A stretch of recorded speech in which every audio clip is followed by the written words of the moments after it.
la foi au-delà du désespoir. Espérant contre toute espérance, la Bible dit, il crut.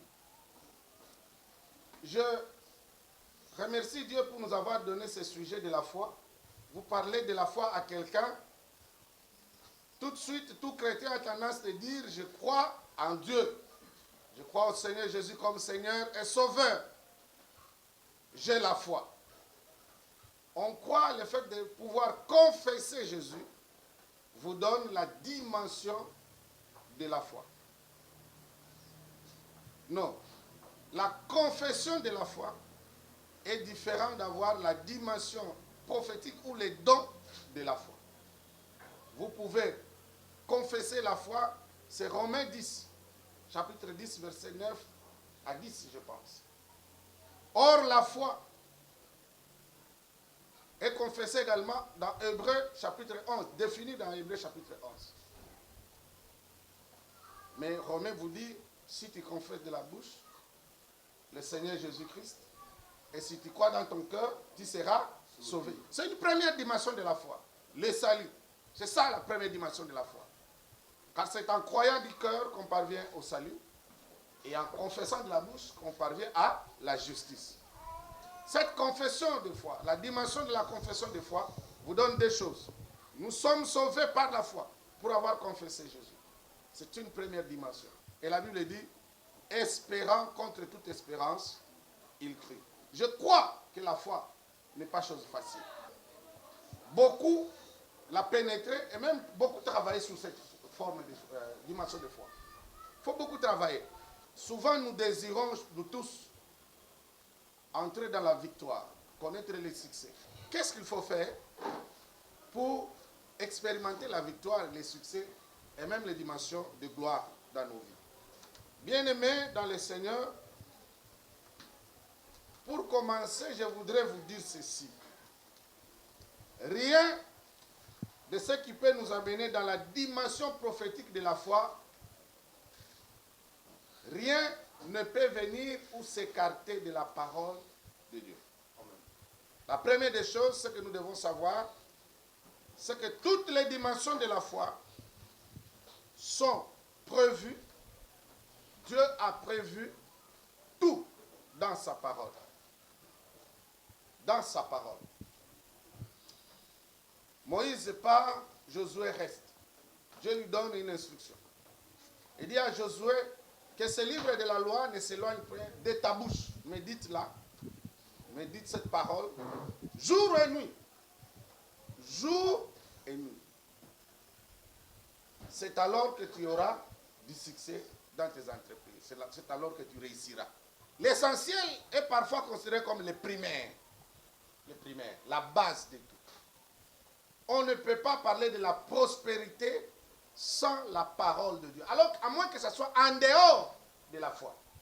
Si c'est dans la foi, parler de l'élévation, de la prospérité, du succès, nous amène, nous interpelle à connaître d'abord la parole de Dieu, c'est-à-dire quelles sont les promesses de Dieu dans nos vies.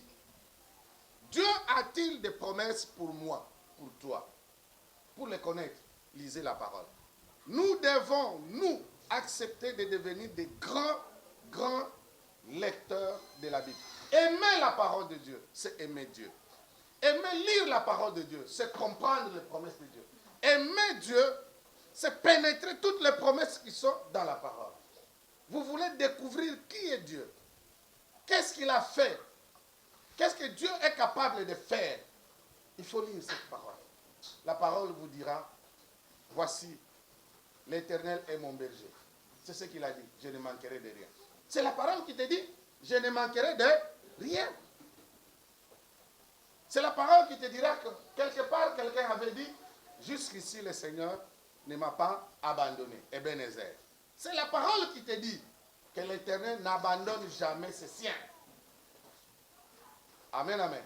Ceux qui craignent l'Éternel sont une tour forte. C'est la parole. Toutes ces promesses sont dans la parole de Dieu. Donc vous devez aimer Dieu, aimer la parole de Dieu. Les succès, donc les escaliers du succès, ou l'escalier du succès.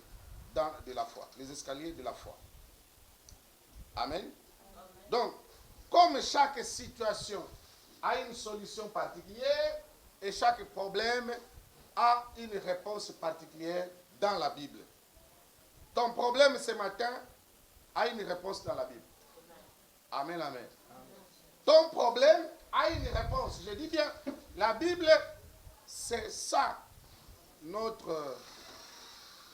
disons, notre miroir de promesses de Dieu. Ce qui nous donne la vérité sur ce que Dieu est capable de faire avec nous. Le Dieu là qui a béni tel, il est capable de te bénir aussi. S'il a béni Anna, Pénina et consort, il est capable de bénir aussi. Il est capable. Dieu qui a donné le mariage à tel, il est capable de donner aussi. Mais lui là que tu cites, ah Dieu a fait ceci, ah Dieu a fait ceci. Comment Dieu a fait pour lui? Ce n'est pas la foi. Amen, amen. Amen. Il n'y a pas une potion magique. Personne ne te dira, bon voilà, je vais t'amener quelque part. Tout ce qu'on vous dit là, dans le fleuve et consort, la magie, la sorcellerie, c'est rien. La Bible dit, la foi paie tout. Amen. Moi, j'ai défini la foi comme un petit levier. Quand je lis dans le livre, je considère que la foi comme un petit levier qui peut soulever n'importe quel poids. N'importe quel poids, la foi. Un petit levier, un petit bâton, tu mets un poids là-dessus, tu appuies, la foi est capable de soulever. C'est comme ça qu'il dit aux disciples, si vous aviez un peu de la foi, vous diriez à cette montagne, ôte-toi d'ici, jette-toi là-bas, elle vous obéirait. Amen, amen. Elle vous obéirait. Si vous aviez un peu de la foi, comme un grain de sénévé, c'est-à-dire une petite foi seulement, suffirait pour répondre à votre problème. Les disciples ont dit, Seigneur, dans ce cas, nous trouvons que nous n'avons pas assez de foi, augmente-nous la foi. Amen, amen. Amen, amen. Dieu est capable d'augmenter ta foi, même si vous en manquez. Il est capable. Même si vous en manquez, il est capable. Amen. La première des choses, c'est la parole. Deuxième chose, comme je l'ai dit, vous devez avoir les promesses de Dieu dans cet escalier de la foi. Le béaba, c'est la parole. Mais celui qui a la promesse de Dieu tient à cette promesse. Nzambe bakanga kaende na liloba na ye. Nzambe bakanga kaende na promesse na ye. Amen, amen. Tu sais que Jacob s'est battu contre Dieu toute la nuit. Toute la nuit. Parce que Dieu a dit que je te bénirai. Amen, amen. Toute la nuit. Quand il a vu, écoutez, je vais dire à quelqu'un, quand tu as l'occasion de tenir Dieu, il ne faut pas les lâcher. Oui, Dieu a dit que je ferai de toi la tête et non la queue. C'est une promesse. Mais comment entrer dans cette dimension-là? Savoir tenir à la promesse de Dieu. Les promesses de Dieu ont aussi des conditions. Les promesses. Il faut tenir à la promesse, mais respecter les conditions. Il faut respecter les conditions de la promesse. Les conditions qu'il a données à Abraham, à Isaac, à Jacob, il a donné à Moïse, à tous les serviteurs. Amen. Il dit, si tu obéis à la loi, si tu obéis à la loi, je te bénirai. Tenir à la promesse, c'est tenir à ces conditions également.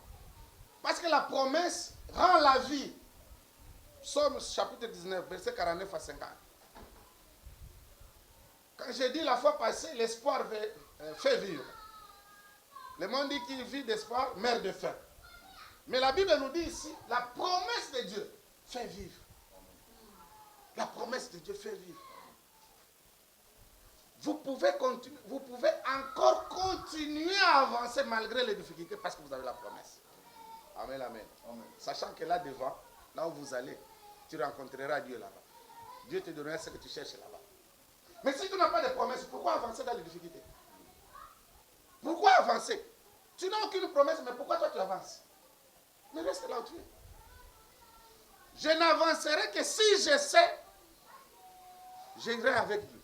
Moi, ça dit, je ne partirai pas d'ici Seigneur, si tu ne parles pas avec moi, c'est Josué, je crois. Moïse, hein? Il dit, Seigneur, je ne sortirai pas mon pied d'ici si toi tu ne parles pas avec moi. Quand tu as la preuve, Dieu te dit, j'irai avec toi. Ah, tu es sûr. Alors, pourquoi tu es sûr? Parce que tu sais que ce qui arrivera devant toi, les combats qui arrivera devant toi, ce ne sera pas ton combat. Lui qui est avec toi combattra pour vous. Parce que c'est son combat. Il te demande de partir et devant, tu trouves le combat. Mais tu es avec lui. Quand tu pars avec Dieu, tu ne crains pas les combats. Quand tu marches avec Dieu, tu ne crains pas les difficultés. Quand tu marches avec Dieu, tu ne crains pas les attaques. Parce que lui-même, il se tiendra devant vous. Alléluia. Il faut savoir travailler sur cette promesse-là, sur la vision. Vous me comprenez? Nous avons dit la fois passée, l'espérance, c'est la vision. N'est-ce pas? C'est une vision. L'espérance, c'est un projet.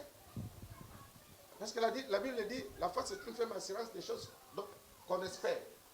Ce qu'on espère. C'est ça la vision. Les mal que nous avons, c'est que nous prions sans vision. Nous allons devant Dieu sans vision, sans projet. Vous voulez que Dieu vous bénisse sur quoi? Ou alors nous allons devant Dieu avec plusieurs visions. Vous savez pourquoi les gens reculent? Pourquoi les gens circulent d'église en église, de ministère en ministère? C'est le défaut de vision. Vous avez un défaut. Dieu veut te bénir, il te bénira là où tu es, là où il t'a trouvé. Je veux que Dieu t'élève dans tes entreprises, dans ce que tu fais. Depuis que nous avons commencé ces enseignements, ma foi a augmenté. J'ai augmenté ma foi et même dans la prière. Quand je prie pour quelqu'un, je sais que Dieu fera. Dans ce que tu es là, mon Dieu agira. Amen. La Bible dit, mets en lui ta confiance. Il agira. Il agira. Je dis qu'il faut savoir travailler la vision. Là, nous allons lire. Travailler la vision. Lisez-moi un peu Luc chapitre 14, verset 28 à 30. Car lequel de vous, s'il veut bâtir une tour, ne s'assied d'abord pour calculer la dépense et voir s'il a de quoi la terminer. De peur qu'après avoir posé le fondement, il ne puisse l'achever et que tous ceux qui le verront ne se mettent à le railler, en disant, cet homme a commencé à bâtir et il n'a pu achever. Amen. La construction, bâtir. Lequel de vous qui veut bâtir quelque chose ne s'assoit pour commencer à calculer les dépenses, les coûts, voir la superficie, regarder, ça dit, commencer à voir son projet et calculer les coûts pour qu'après avoir commencé, vous ne puissiez pas vous arrêter en chemin. Et quelqu'un qui verra, il va dire, ah, oh, abandaki a quitté. Dans la plupart des cas, nous échouons dans la vie. Parce que nous ne savons pas planifier les choses. Nous ne savons pas calculer les choses. Nous ne savons pas travailler sur la vision. Sur ce que nous voulons que Dieu fasse pour nous. La foi marche de pair avec ça. Travaillez la foi. Vous avez la foi, vous avez l'espérance plutôt, une vision. Vous devez travailler sur ça. Qu'est-ce que vous voulez devenir demain? C'est aujourd'hui que vous devez savoir. Qu'est-ce que vous voulez avoir? C'est aujourd'hui, c'est maintenant que vous devez savoir. Ce n'est pas se réveiller du jour au lendemain, moi je vais être ceci, moi je vais être cela. Non. Avant de croire à une vision, vous calculez. Avant de croire, de réaliser un projet, vous devez le calculer. Vous devez planifier. C'est ce que cela signifie. Amen. Vous devez savoir planifier la vision. Donc, La foi, ce n'est pas seulement quelque chose, un coup de baguette magique. La foi vous demande à ce que vous puissiez savoir planifier les choses. Non seulement avoir la vision, mais aussi savoir planifier la réalisation de cette vision-là. Vous poursuivez quoi? Même quand vous venez prier le matin, nous venons ici. Nous avons quel objectif? Nous poursuivons, vous avez quel but? Vous connaissez votre but, vous calculez les possibilités de la réalisation de ce but et vous vous adonnez. Nous allons voir le reste. Donc, vous devez travailler sur la vision. Bien aimé. Le travail, c'est à court terme, à moyen terme et à long terme. L'obio l'igno komanani, musalande. Amen. Tu ne peux pas dire seulement la foi, et ça va venir de soi. Non. À cette foi-là, il faut ajouter une autre dimension pour que vous puissiez avoir le succès. C'est le travail. C'est la planification. C'est calculer, analyser, avoir des objectifs clairs. Donc, j'ai dit qu'il faut avoir des objectifs clairs.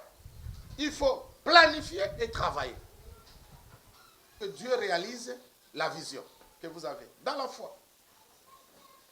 Demain, vous voulez devenir un grand serviteur de Dieu. Il faut travailler maintenant. Planifier. Travailler. Et celui qui travaille pour un objectif à venir, il est assidu dans ce travail-là. Il reste attaché dans ce travail-là. Il reste persévérant dans ce travail-là. Ce n'est pas celui qui commence un travail aujourd'hui, demain il fait ceci, alors le lendemain il fait cela. Donc, non. Il est assidu. Je vous donne un autre exemple. C'est Néhémie, chapitre 2, chapitre 1, chapitre 2. Les deux à la fois, Esdras également. Néhémie apprend que Jérusalem est en ruine. Il demande la permission au roi d'aller construire Jérusalem. Pour voir ce que Néhémie a fait. Il est allé prier, mais la Bible dit qu'il a planifié. Il a fait un plan avec Esdras. Et il est resté.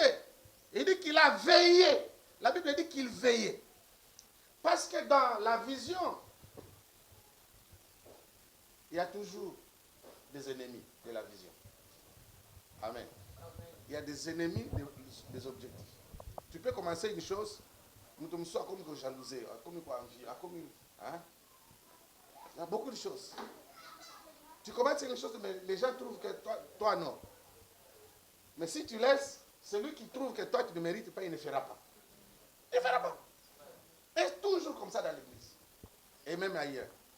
Quand tu as commencé quelque chose, c'est là que tout le monde voit que ça c'est intéressant. Jamais il ne commence. Mais toi, quand tu commences, tu trouves des ennemis. Je vais te dire, c'est quand tu trouves des ennemis que tu comprends que ce que tu fais est dans le droit chemin. Amen. Ce que tu fais apportera du succès. Quand tu n'as pas d'ennemis dans tes entreprises, il ne faut pas croire que tu auras du succès. Ce que tu fais, c'est à ma baie. Quand tu as ma baie, quand tu as commencé à travailler la vision, ne t'occupe pas de ce que les gens disent de toi. Amen, amen. Amen, amen. Ne t'occupe pas. Il faut savoir que quand tu as commencé, il y aura toujours des découragements. Des gens qui vont te dire ce que tu fais est faux, mauvais, que tu ne mérites pas. Ne t'occupe pas de ce que les gens disent contre toi parce que tu as commencé. Ils le disent parce que toi tu as commencé. Si tu n'avais pas commencé, ils n'auraient rien à dire sur toi. Et parfois, souvent d'ailleurs, bien souvent, ce sont des fainéants, des gens qui ne font rien, qui ne savent rien faire, qui n'ont jamais rien fait, qui n'ont jamais rien entrepris, qui commencent à critiquer ceux qui commencent, ceux qui font quelque chose, ceux qui ont une intelligence. Bien souvent, c'est ça. Malheureusement. Malheureusement. Ne te préoccupe pas. Lorsque tu commences une œuvre, on te traite de tout mot. On peut même dire que tu es occultiste, tu es sorcier, tu es voleur, tu as ceci. Pourvu que toi, tu sois correct avec ton Dieu. Amen, amen. Les Sanballat et les Tobija sont les ennemis de la foi. les ennemis de la vision, les ennemis de la réalisation des objectifs de Dieu, les ennemis de la promesse de Dieu. Je vais te poser la question. Tu crois vraiment qu'on te laissera, hein, alors que Dieu sait qu'il veut réaliser ses promesses en toi. Le diable aussi sait que Dieu, mais là, le moment est arrivé. Est-ce qu'on te laissera en paix pour que Dieu réalise ses promesses en toi? Non. Et je vais te dire, ce que tu rencontres aujourd'hui, la situation dans laquelle tu traverses aujourd'hui, est une preuve éloquente que le moment de la réalisation de la vision de Dieu, les promesses de Dieu est là. Il est arrivé. Dieu veut réaliser ça. Ce qu'il a promis. Alléluia. Je te bénis ce matin. Parce que je sais que tu es l'un de ceux-là à qui Dieu a planifié des choses qu'il veut réaliser. Amen, amen. Quand je dis il faut travailler la vision, ça dit il faut rester focalisé sur ce que Dieu t'a dit. Amen, amen.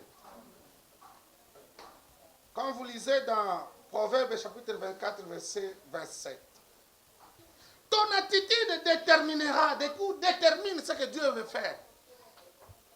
Ton attitude peut attirer au plus vite possible la vision de Dieu à se réaliser dans ta vie, tout comme elle peut la retarder. Amen, amen. Je dis à quelqu'un, prépare l'assiette de Dieu. Je dis à quelqu'un, il faut préparer le terrain où Dieu va déverser ses bénédictions. Il faut savoir préparer les choses. Préparer, ça signifie que personne ne vous trompe, même dans la foi. Il n'y a jamais de résultats brusques. Quelqu'un me comprend? Il n'y a jamais de résultats sans préparation. Des résultats brusques qui viennent comme ça, tu te réveilles et tu dis, j'ai ça. Tous ceux qui ont excellé, ils ont commencé quelque part. Et il faut leur demander, ils te diront combien de temps ils ont mis. Ils vont te dire qu'est-ce qu'ils ont dépensé. Amen, amen. Il n'y a jamais de succès sans avoir, n'est-ce pas, sans prix. C'est ce que je voulais dire. Maman, papa, mon frère, ma soeur, bien-aimés dans le Seigneur, les promesses de Dieu sont véritables et fermes. Mais Dieu veut que vous puissiez travailler pour la réalisation des promesses. Il dit à Habakkuk, attends, ça arrivera. Parce qu'il faut que vous puissiez vous mettre dans la dynamique. C'est une dynamique. Vous devez vous mettre dans cette dynamique-là. Dans votre église, ne soyez pas comme un roseau au gré des vagues. Vous devez savoir ce que vous faites dans l'église. Vous asseoir sur une vision dans l'église. Que Dieu vous travaille dans cette vision-là dans l'église. Que Dieu vous élève dans cette vision-là dans l'église. Là où tu es, Dieu t'élèvera là-bas. Il ne faut pas être comme un roseau. Celui qui est bâti sur le sable, il est emporté à tout vent. Quand le sable part et la maison part. Toi, tu dois bâtir sur de bons fondements. Pas comme un roseau. Même dans ton église. Tu n'es pas celui qui doit recevoir n'importe quel enseignement. Aujourd'hui, on t'enseigne, tu reçois des enseignements de l'église. Demain, tu as un autre enseignement et tu quittes. On te retrouve demain à Massina, l'autre à Njili, à Lingwala, je ne sais pas où. Non. Tu dois avoir des objectifs. Marcher avec Dieu et travailler sa vision. Préparer cette vision. Quatrième point, c'est la conviction, l'assurance. L'escalier du succès de la foi marche aussi avec l'assurance. Quand tu n'es pas convaincu, n'entre pas dans la vie. Amen, amen. Je le dis tout simplement, en des termes simples. Quand tu n'es pas convaincu, ne crois pas. Même quand tu veux approcher un serviteur de Dieu qui prie pour toi, tu n'es pas convaincu de lui. N'y aille pas. Parce que la foi qui crée les miracles, c'est la conviction. Amen. Amen, amen. C'est cette conviction que tu as. Si déjà tu doutes, c'est un serviteur de Dieu. Même s'il prie pour toi, il fera aller. Il n'y aura pas de miracle. Amen. Moi, je dirais, mon frère, ma soeur, bien-aimé dans le Seigneur, Ne pleurez pas. Ton Rédempteur est vivant. Alléluia. Il est vivant pour faire de toi ce que le monde n'a jamais accepté de faire de toi. Même dans ta famille.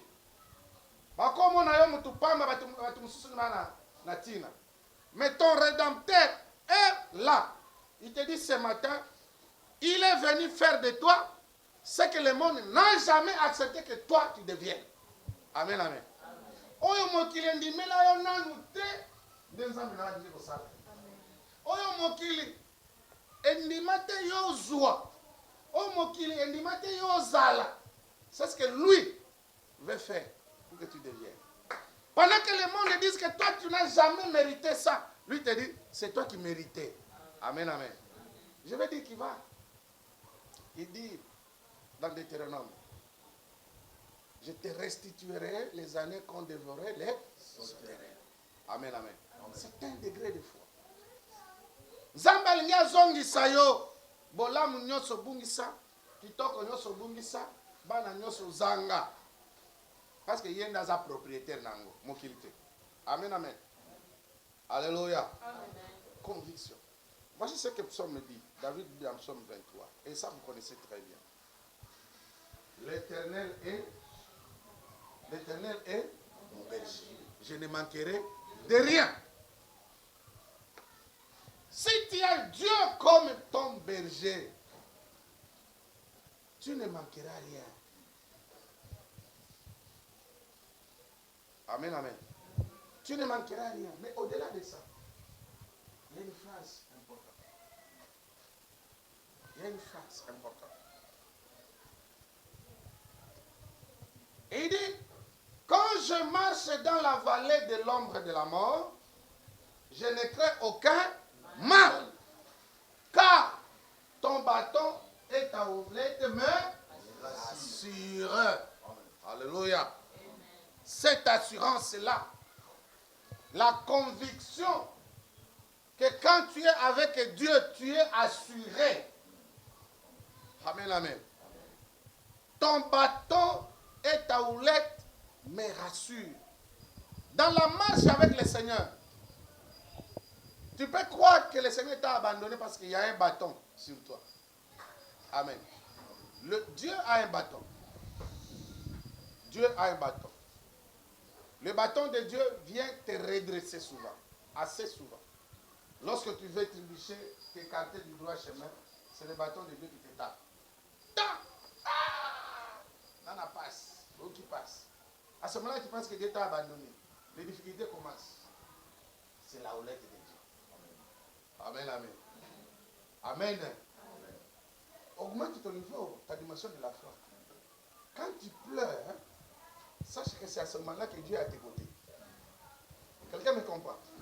Quand tu es en difficulté, c'est le bâton de Dieu. C'est à ce moment-là que Dieu est à tes côtés. Il fait tout pour que tu restes dans cette situation, pour que tu ne tombes pas. Tu n'ailles pas loin.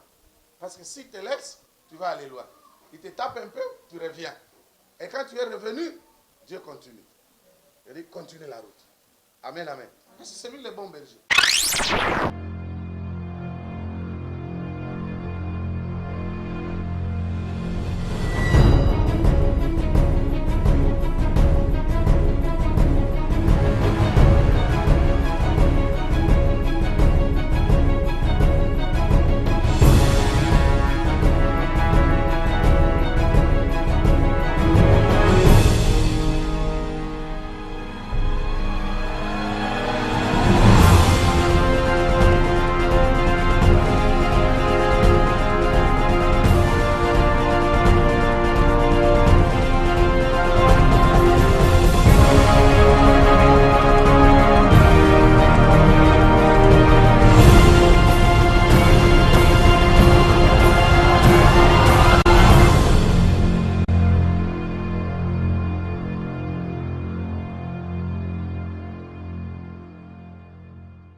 Alors, clique ici à droite et abonne-toi à notre chaîne. Et n'oublie pas de cliquer sur la cloche pour être le premier à recevoir toutes nos mises à jour. Bon, je dois y aller.